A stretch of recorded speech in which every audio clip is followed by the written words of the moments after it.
Hi students, welcome to Study with Basic channel. Maths paper మనం ఎలా చేయాలంటే మ్యాథ్స్లో సెక్షన్ 1, 2, 3 అన్నిట్లో 3 సెక్షన్స్ ఉంటాయి. ఓకేనా? సెక్షన్ 1, సెక్షన్ 2, సెక్షన్ 3 అని 3 ఉంటాయి. ఫస్ట్ సెక్షన్ 1 వచ్చేసి మనకి ఎన్ని ఇస్తాడంటే 6 క్వశ్చన్స్ ఇస్తాడు. ఒక్కొక్కటి 2 మార్క్స్. 6 2 జా 12. 6కి 6 అటెంప్ట్ చేయాలి. దాంట్లో చాయిస్ ఇది అలా అని ఏం లేదు. తర్వాత వచ్చేసి సెక్షన్ 2 వచ్చేసి సెక్షన్ 2 వచ్చేసి 6 into 4, 6 4 జా 24. దీంట్లో చాయిస్ ఏం లేదు. తర్వాత వచ్చేసి మనకు సెక్షన్ 3లో ఎన్ని క్వశ్చన్స్ ఇస్తారంటే 6 క్వశ్చన్స్ ఇస్తారు. 6లోకి వెళ్ళి మనము 4 క్వశ్చన్స్ అటెంప్ట్ చేయాలి. ఒక్కదానికి 6 మార్క్స్. 4 into 6, 6 4 జా 24 మార్క్స్. ఇది కూడా అట్లా. ఇది పార్ట్ ఏ. పార్ట్ ఏ వచ్చేసి మనకు 60 మార్క్స్.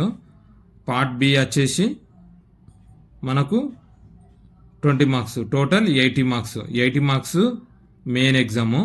తర్వాత 20 మార్క్స్ స్కూల్ వాళ్ళు ఇస్తారు అన్నట్టు మన పర్ఫార్మెన్స్ బట్టి. Total 100 marks. ఓకేనా? గుర్తుంచుకోండి. ఇది స్కూల్లో మనకు బిహేవియర్ మనకు బాగుంటుంది కాబట్టి 20కి వాళ్ళు ఇస్తారు. ఇక్కడ 60 మార్క్స్ ఏమో పార్ట్ ఏ, 20 మార్క్స్ ఏమో పార్ట్ బి. పార్ట్ బి అంటే చూస్ ద కరెక్ట్ వర్డ్ ఇస్తారు. 20 క్వశ్చన్స్ ఇస్తారు. 20 క్వశ్చన్స్లలో చూజింగ్స్ ఉంటాయి. ABCD అనే ఆప్షన్స్ ఉంటాయి.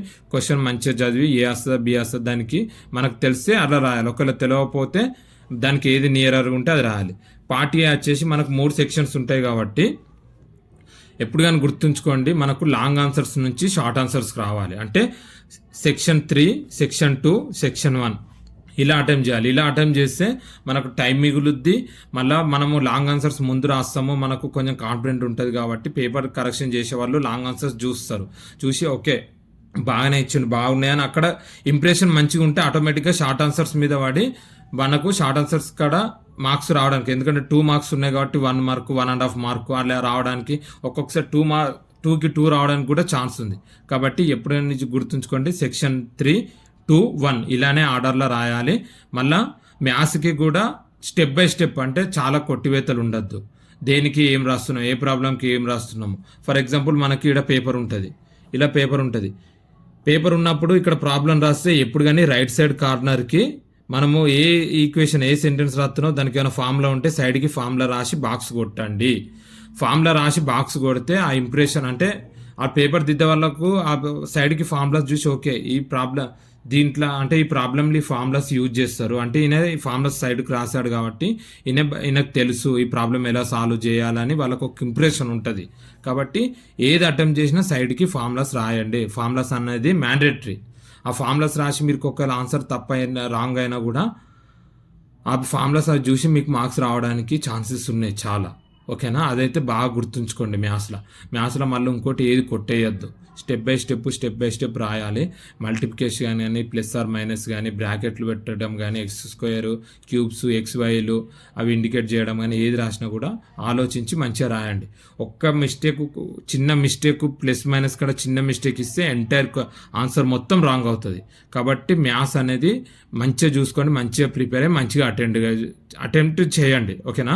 ఎందుకంటే మ్యాథ్స్ అనేది మనం మార్క్స్ మంచిగా గెయిన్ చేసుకోవచ్చు. ప్రాబ్లం ఏం లేదు. షార్ట్ ఆన్సర్స్కి వచ్చేసి మనకి ఎక్కువ ఫార్ములాస్ ఇస్తాడు. ఫార్ములాస్ చిన్న ఈక్వేషన్ ఇచ్చేసి దాంట్లో సాల్వ్ చేయమని చెప్తాడు. కాబట్టి మీరు షార్ట్ ఆన్సర్స్, మీకు లాంగ్ ఆన్సర్స్ పర్ఫెక్ట్గా అయితే ఆటోమేటిక్గా షార్ట్ ఆన్సర్స్ మీరు అటెంప్ట్ చేస్తారు. ప్రాబ్లం ఏం లేదు. మళ్ళీ ఇంకోటి మంచిగా పేపర్స్, ఎందుకంటే మీకు టైం మిగిలితే ఎక్స్ట్రాలు కూడా రాయడానికి ట్రై చేయండి. ముందు అన్నీ ఏమేమి అటెంప్ట్ చేయాలో అట్లా అటెంప్ట్ చేయండి. 3లా 2లా 1లా అటెంప్ట్ చేసిన తర్వాత టైం మిగిలితే మళ్ళీ ఎక్స్ట్రాస్ అని పెట్టి సెక్షన్ 3లో ఏమన్నా మిగిలితే అవి కూడా అక్కడ అటెంప్ట్ చేయండి. 2 క్వశ్చన్స్ మిగిలితే ఆ 2 కూడా అటెంప్ట్ చేసిర్రో ఇంప్రెషన్ ఉంటుంది. ఎక్కడైనా మనకు మార్క్స్ తక్కువ పడ్డా కూడా ఒక్కొక్కసారి బై మిస్టేక్ కౌంట్ చేసి కూడా మార్క్స్ వేసే అవకాశం ఉంటుంది. కాబట్టి మ్యాథ్స్ పేపర్ని ఇలా అటెంప్ట్ చేయండి. గ్రాఫ్స్ ఉంటాయి, బార్ చార్టు, మళ్ళీ వేరే ఇట్లా బాక్సులు ఇచ్చేసి అలా ఇస్తారు, పై చార్టు ఇలా ఉంటాయి. కాబట్టి ఏది ఇచ్చినా కూడా చార్టు గ్రాఫ్ ఎలా ప్రజెంటేషన్, గ్రాఫ్ కూడా X స్కేల్ ఏం తీసుకుంటున్నాం, Y స్కేల్ ఏం తీసుకుంటున్నాం అనేది గ్రాఫ్లో మంచిగా ఇండికేట్ చేయాలి. ఓకేనా. తర్వాత ఫ్రీక్వెన్సీ ప్రాబ్లమ్స్ ఉంటాయి, క్లాస్ ఇంటర్వెల్ ప్రాబ్లమ్స్ ఉంటాయి, అర్థమెటిక్, జామెట్రీ ఉంటాయి, మళ్ళీ తర్వాత వచ్చేసి వెన్ డయాగ్రామ్స్ ఉంటాయి, ట్రిగ్నోమెట్రీ ఉంటాయి. ఓకేనా, అవన్నీ చూసుకోవాలి. ఎందుకంటే వెన్ డయాగ్రామ్స్ కాడ, ట్రిగ్నోమెట్రీ కాడ కాస్ టీటా సైన్ టీటా కాడ కూడా మిస్టేక్స్ చేస్తాం మనము. మళ్ళీ అర్థమెటిక్ కాడ క్లాస్ ఇంటర్వెల్స్, ఫ్రీక్వెన్సీస్, కమ్యూనిటీ, ఇట్లా అవన్నిటి కాడ కూడా మంచిగా చూసుకొని అటెంప్ట్ చేయండి. ఓకేనా. నేను ఈ వీడియో తర్వాత మ్యాథ్స్ గురించి ఒకటి సపరేట్ వీడియో తీస్తా, ఫార్ములాస్ ఏమేమి చదువుకోవాలనేది. ఆ వీడియోలో మీరు చూడండి. ఓకేనా. ఇదైతే మ్యాథ్స్ ఎలా అటెంప్ట్ చేయాలి ఏంటిది అనేది, ఇలా అటెంప్ట్ చేస్తే మీకు బాగా వస్తాయి అన్నట్టు మార్కులు. ఓకేనా.